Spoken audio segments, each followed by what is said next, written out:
Good day, I'm Uveka Rangappa. We begin with breaking news from Mangaung, where the ANC has voted in its new top 6 leaders. Let's get the latest from the Eyewitness news team in Mangaung. Electoral Officer Dren Newpen made the announcement to delegates amidst an effervescent atmosphere in the main plenary hall. Comrade Jacob Zuma received 2,983 ballots. There were far fewer votes for Kgalema Motlanthe. And with that, Zuma was re-elected as president of the ANC. In the position of deputy president, Matthews Poza received 470 and Tokyo Sexwale 463. But it is Cyril Ramaphosa who is the new deputy president of the ANC. Meanwhile, the Constitutional Court has ruled that 324 Free State delegates in Mangaung can participate and vote. That's despite finding that there were irregularities in the process leading up to the province's elective conference. The court says while the Free State conference was invalid, it doesn't affect the rights of delegates who were lawfully elected to participate in Mangaung. 4 men believed to be right-wing extremists are in a Bloemfontein court today on charges of high treason and terrorism. They were arrested in connection with an apparent right-wing terror plot linked to the Mangaung conference. The Federal Freedom Party says it believes 2 of the men belong to their party but deny having any knowledge of a terror plot. There's still no word from the presidency this week on Nelson Mandela's condition as he spends an 11th day in hospital. The former president was initially being treated for a recurring lung infection at a Pretoria hospital, but on Saturday the presidency revealed he also had gallstones removed. Gia Nicolaides is following Mandela's condition closely. Gia, what's the latest we have on Madiba's condition?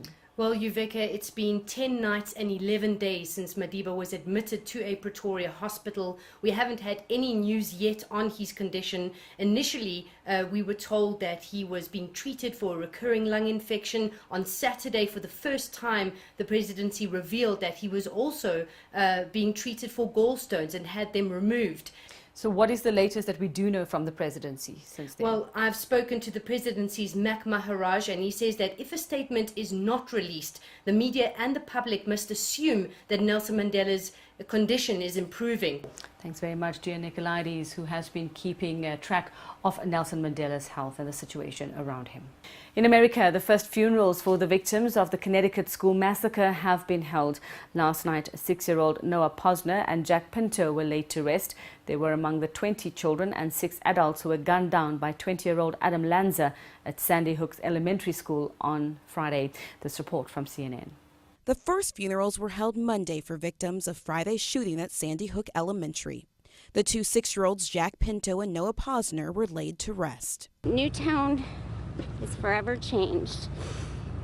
And Luke came today as a teammate, because that's who we are. That's who Newtown is, right? We're here for the Pintos. And a state of natural disaster has been declared in Fiji's northern and western division after Cyclone Evan swept through the region. This report from CNN. It was time to challenge Evan's might with some muscle of their own. And what they lacked in sophistication was made up for with teamwork.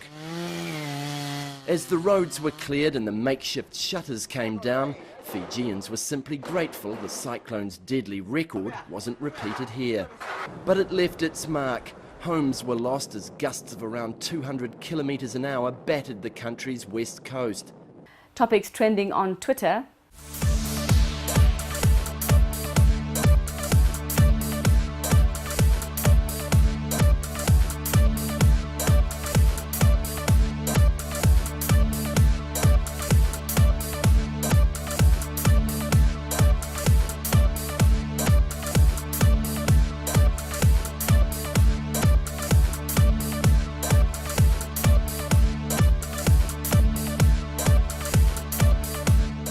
Stay with Eyewitness News throughout the day for the very latest news. You can also follow us on Twitter and Facebook.